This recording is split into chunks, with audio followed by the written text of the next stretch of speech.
I wanted to do this training because it's something that I hear agents get caught up in all the time when it comes to valuing a seller's home or hearing the seller talk about their home's value. So there's value, and then there's value, and then there's value. So I have this script written out for you at the end.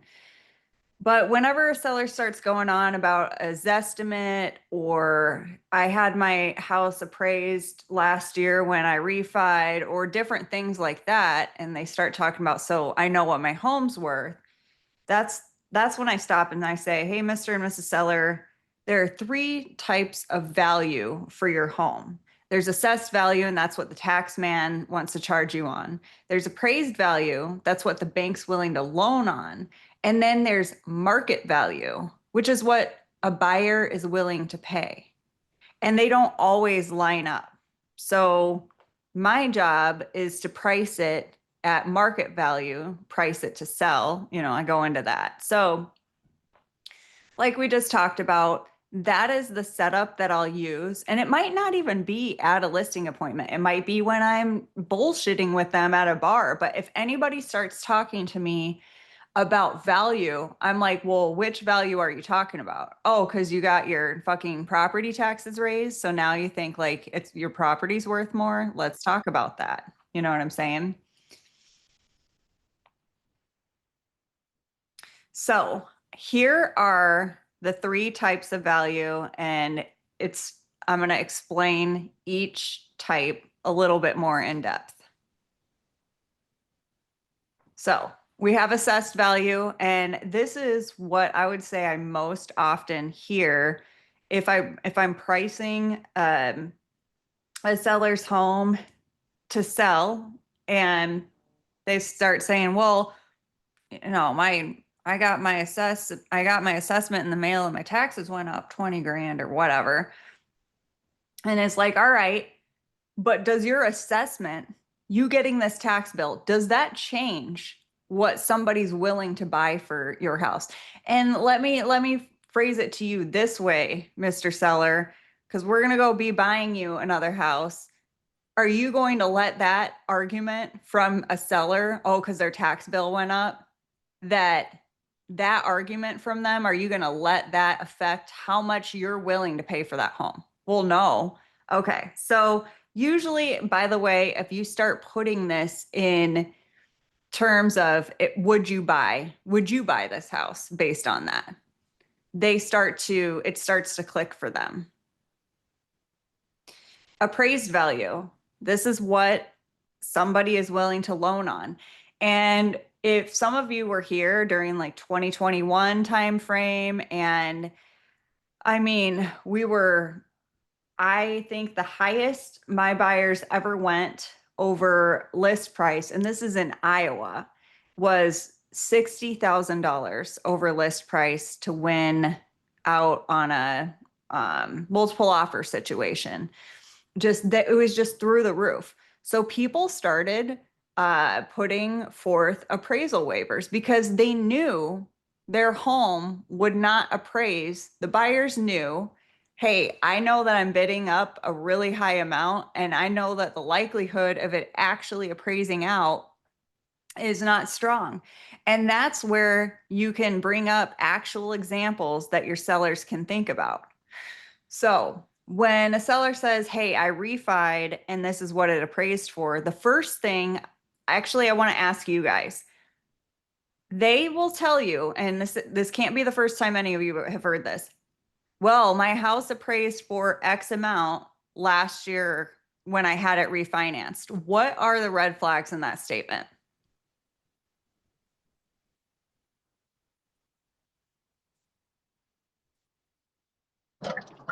Well, first off, there was no contract to go off.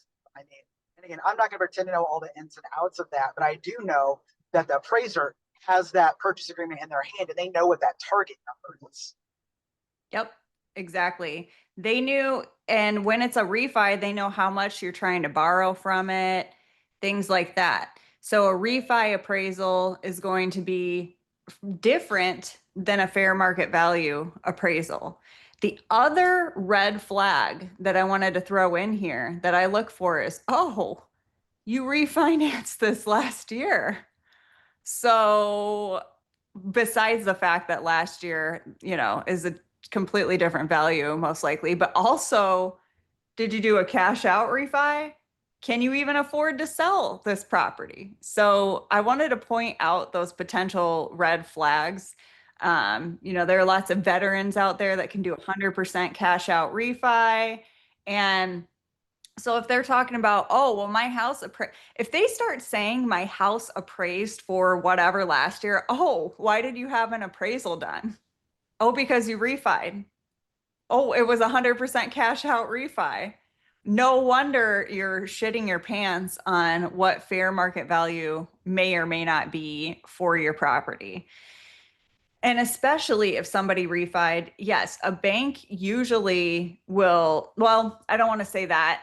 It depends on the way the wind has changed. So sometimes banks will tighten their belts and be a lot more conservative on what they're willing to appraise on and loan on, especially for refis. And then sometimes the appraisals will loosen up. So it just depends. You just have to keep studying the market. But I wanted to give you that red flag because if somebody starts talking about my house appraised at whatever, I want to know when it appraised for that amount, under what circumstances, and did you do a cash out refi? Can you even afford me? So, all right. The next kind of value is market value. Mr. and Miss Seller, my job is to set expectations, price it at market value, depending on our strategy, sell it at market value. Market value is what a person is willing to pay for the property. Mr. and Mrs. Seller, after we've talked about assessed value being what the tax man is willing to, or tax man wants to collect on your house, and then what appraised value, what a lender is willing to loan. Can you see how these two different kinds of values differ from market value? Can you understand now that what you're taxed on, what your last assessment bill was on, does not matter, does not affect what somebody's willing to pay for the house?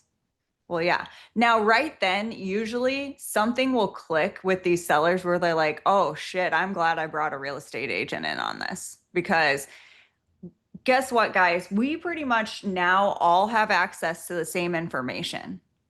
But it's our job to interpret that information correctly and advise. I always say to my clients, I am your advisor.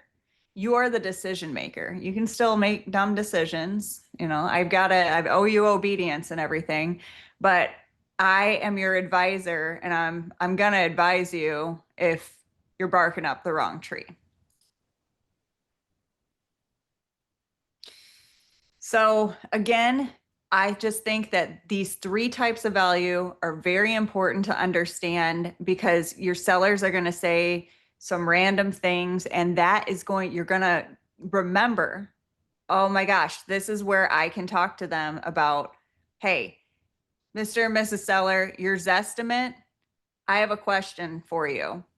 Are you going to take that argument into account when we go and put an offer in on somebody's house when the seller says, well, my Zestimate says it's worth this much?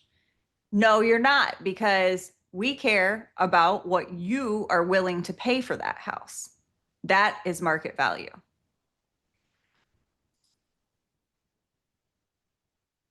Again, I said that I would give you this script. So this is the exact script, I mean, roughly, that I use.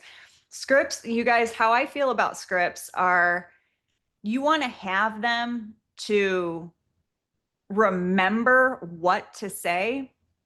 But I disagree with like Tom Ferry out there that, and then you use this cadence and then you pause right here. Like, do not fucking do that. People will be able to tell they're being scripted. Talk like you, be authentically you. But use this script how you feel it should be used coming from your personality. For instance, when I say Mr. and Mrs. Seller, there are three types of value for your home. The first is assessed value, what the tax man charges on. Okay, well, maybe a lefty isn't going to say tax man, they're going to say tax person or whatever, right? Like, so use it. Do not use my script exactly how I have it here. There are three types of value for your home. The first is assessed value. That's what you're taxed on. The second is appraised value. That is what a bank or a lender is willing to loan on. And the third is market value. That is what a buyer is willing to pay for your property. And that, Mr. and Mrs. Seller, is why you've hired me. Help you find that. I also warn them with value. Hey, I went to all this trouble. I priced it as best as I could. But after you explain these values, you can help them understand, like, I can't procure offers for you. Like, I can't make somebody buy this house. So we have to get the right buyer. We have to, Damien and I were working with some clients, and they called me up and they were like, well, we said we wanted it priced to sell. And we don't want to sit on this property. And I said, hey, guess what? It's only been 10 days or however long it was. I have managed to get over asking when a property is sat on the market for several months, because it is how much a buyer is willing to pay for it. And so anyway, they were happy with us after that because we got multiple offers. So um, I just wanted you guys to be able to spot red flag statements. And then I am telling you, if you use this three types of value talk, not only will you be setting proper expectations, but you're going to be providing value. You will earn their respect when you can educate them that you know what the fuck you're doing. So, does anybody have any questions? Comments, anything? I don't see No, anything in Twitch or Zoom. Go ahead, Sammy. I just wanted to say, like, what a showstopper, though. Something so simple as that can make the seller start thinking about it differently. It's Yep. as simple as that. And I just think that's the craziest part about it. And I also use this for buyers. Like, if we're talking about writing on a home and they don't care how far above ask we need to go. I'm like, all right, but do you understand that there might be a gap between how much you're willing to pay and how much a bank's willing to loan you? And have we thought about where that money's going to come from? So it's just very important to understand and be able to, like, speak to it fluently, the three types of value.